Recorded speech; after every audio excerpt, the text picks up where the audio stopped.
Welcome to the Learning Pines YouTube. We hope this video helps. In this video, I will explain how to replace an exhaust manifold on a Dodge Ram 1500. First, gather your tools, including a good set of wrenches, sockets, and a reliable torque wrench. Always make sure your engine is completely cool before you begin. For safety, disconnect the negative terminal of your battery. This prevents any accidental electrical issues while you are working on your truck. Now, let's get that old manifold off. Start by loosening and removing the bolts connecting the exhaust pipe to the manifold.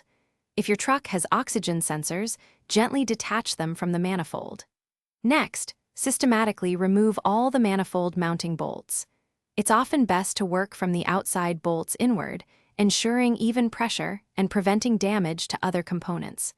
Take your time with any stubborn bolts. With the old manifold removed, it's time for the new one.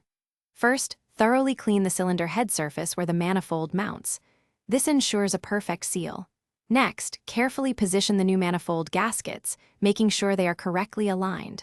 Then, install the new manifold and hand-tighten the bolts. Finally, use your torque wrench to tighten all bolts to the manufacturer's specified torque settings, following the correct sequence. You're almost done. Reconnect the exhaust pipe to the new manifold, ensuring a tight fit. Don't forget to reattach any oxygen sensors you removed earlier. Finally, reconnect the negative terminal of your battery. Start your truck and check for any exhaust leaks.